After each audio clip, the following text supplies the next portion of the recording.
नमस्कार दोस्तों, आप सभी का साहित्य ज्ञान पर हार्दिक स्वागत है। दोस्तों, आज हम सिद्ध साहित्य के बारे में अध्ययन करेंगे। पिछली क्लास में हमने नाथ साहित्य के बारे में अध्ययन किया था। अगर आपने वो क्लास नहीं देखी हो तो उस क्लास को देखें, आपके लिए बहुत ही महत्वपूर्ण साबित होने वाली वो क्लास। दोस्तों, अगर आप हमारे चैनल पर नए हैं तो चैनल को सब्सक्राइब करें और बेल आइकन को प्रेस करें ताकि आने वाली हर क्लास का नोटिफिकेशन आप तक पहुंच सके। तो चलिए दोस्तों, बिना देरी किए हुए आज की क्लास को शुरू करते हैं। सिद्ध साहित्य। सिद्ध का अर्थ होता है मंत्र अथवा तंत्र साधना के माध्यम से सिद्धि प्राप्त करने वाला। आदिकाल में बौद्ध धर्म की महायान शाखा के वर्ज्यानी या सहज्ञानी कवियों द्वारा अपने धर्म का प्रचार प्रसार करने के लिए जिस साहित्य की रचना जनभाषा में की उसे सिद्ध साहित्य कहा गया। सिद्धों के बारे में सबसे पहले जानकारी वर्ण रत्नाकर से प्राप्त होती है। सिद्धों का समय 8वीं से 13वीं शताब्दी। सिद्धों के प्रमुख केंद्र श्री पर्वत जो कि उड़ीसा में, नालंदा बिहार में, विक्रमशिला बंगाल में, तक्षशिला बिहार में। बाद में मुस्लिम आक्रमणों से आक्रांत होकर ये भोट देश की ओर चले गए। सिद्धों की संख्या 84। प्रथम सिद्ध कवि शरपाद जिनका समय 769 ईस्वी 8वीं शताब्दी। हिंदी के प्रथम कवि माने जाते हैं। राउत संगठ्यान के अनुसार और सर्वमान्य मत के अनुसार भी यही हिंदी के सर्वप्रथम कवि है। सिद्धों में योगिनियों की संख्या 4 है। लक्ष्मी खरा, मेघलापा, मणिभद्रा, कनकलपा। सिद्धों और नाथों में गिने जाने वाले कवि 5 है। मत्स्येंद्र नाथ, जालंधर, दर्पानाथ, नागार्जुन, चरपटनाथ और गोरखनाथ। इन चारों को याद करने की ट्रिक है मजा नाज को। मैं से मत्स्येंद्र नाथ, जा से जालंधर नाथ, ना से नागेंद्र, चे से चरपटनाथ, गो से गोरखनाथ। सिद्ध साहित्य का पता लगाने वाले प्रथम विद्वान सबसे पहले हरप्रसाद शास्त्री जिनका समय 907 माना जाता है।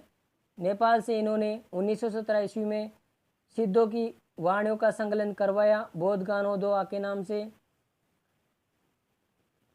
सिद्ध साहित्य के आधार ग्रंथ साधना समुच्चय, मंजूश्री, मूलकल्प, आदिकर्म, प्रदीप ये तीनों ग्रंथ श्री पर्वत पर रचे गए हैं। सिद्धों की भाषा 1000 वर्ष पुरानी बांग्ला भाषा हरप्रसाद शास्त्री के अनुसार। सिद्धों की भाषा को हरप्रसाद शास्त्री ने आलो अंधारी कहा है, जिसका अर्थ होता है अंधेरे में उजाला। सिद्धों की उद्धृत रचनाओं की भाषा देश भाषा, मिश्रित अपभ्रंश या पुरानी हिंदी काव्य भाषा है। ये आचार्य रामचंद्र शुक्ल जी का कथन है। मुनिदत्त सूरी तथा मुनि अद्वैय वर्ज सूरी ने सिद्धों की भाषा को संधा भाषा कहा है। संधा भाषा का अर्थ होता है कुछ स्पष्ट तथा कुछ अस्पष्ट। और राम कुमार वर्मा ने संध भाषा के बारे में कहा है कि अंतर साधनात्मक अनुभूति की प्रतीकात्मक भाषा है संधा भाषा। सिद्ध साहित्य की विशेषता निरीश्वरवादी। सिद्ध निरीश्वरवादी थे। ये वैदिक देवी देवताओं के स्थान पर लौकिक देवी देवताओं को मानते थे। ये शास्त्र ज्ञान की अपेक्षा अनुभूति पर आधारित ज्ञान को महत्व देते थे। शरपा का कथन है पंडित सहत बखाणई देही बुद्ध व बसंतण जाणई।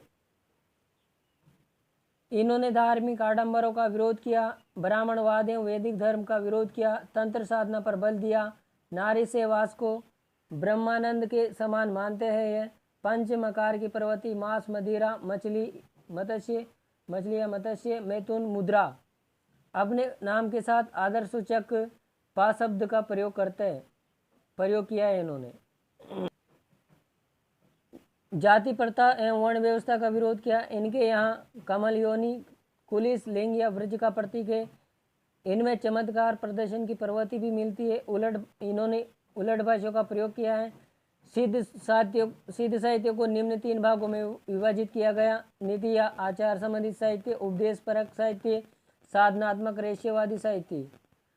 अगली विशेषता है चर्यापद की रचना दृष्टिकूट शैली में की हुई है। साहित्य में शांत एवं श्रृंगार रसों की प्रधानता, निराशावाद के भीतर आशावाद का स्वर, इनके पतन का मुख्य कारण वामाचार की पद्धति है।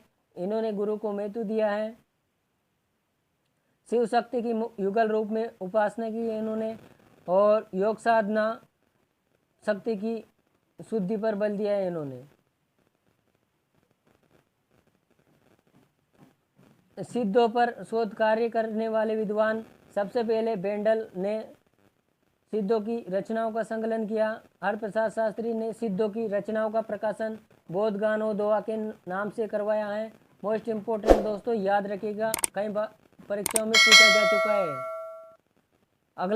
अगली विशेषता है मतलब प्रबोध बागची दोहा कोश का संपादन किया है इन्होंने। राहुल शंकर ने भी दोहा कोश का संपादन किया है।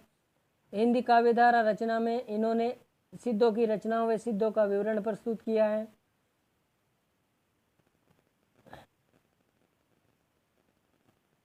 सिद्धों के बारे में आलोचकों के मत। बौद्ध धर्म में विकृत होकर वर्जियान संप्रदाय के रूप में देश के पूर्वी भागों में बहुत दिनों से चला आ रहा था। आचार्य रामचंद्र शुक्ल जी का कथन है, इन बौद्ध तांत्रिकों के बीच वामाचार अपनी चरम सीमा पर पहुंचा। ये बिहार से लेकर आसाम तक फैले थे और सिद्ध कहलाए। ये भी रामचंद्र शुक्ल जी का ही कथन है।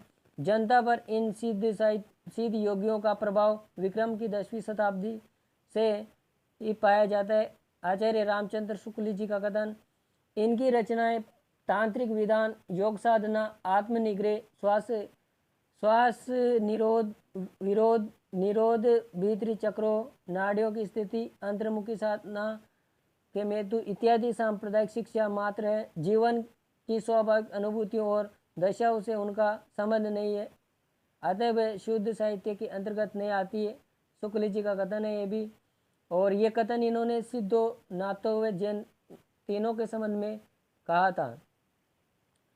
जो जनता तात्कालीन नरेशों की स्वेच्छाचारिता, पराजय या पतन से त्रस्त होकर निराशावाद के गर्त में गिरी हुई थी, उसके लिए इन सिद्धों की वाणी ने संजीवनी बूटी का कार्य किया है। तो ये हजारी प्रसाद द्विवेदी का कथन है। सिद्ध साहित्य का महत्व इस बात में बहुत अधिक है कि उससे हमारे साहित्य के आदि रूप की सामग्री प्रामाणिक रूप से प्राप्त होती है। डॉक्टर राम कुमार वर्मा का कथन है, सिद्धों की कविता जनता की भाषा से संबंध रखती थी, अतएव साहित्य के क्षेत्र में ये अपेक्षा की दृष्टि से देखी गई। डॉक्टर राम कुमार वर्मा का कथन है। तो आज की क्लास को यहीं समाप्त करते हैं। अगली क्लास में हम सिद्ध साहित्य के प्रमुख कवियों तथा उनकी रचनाओं के बारे में अध्ययन करेंगे। धन्यवाद।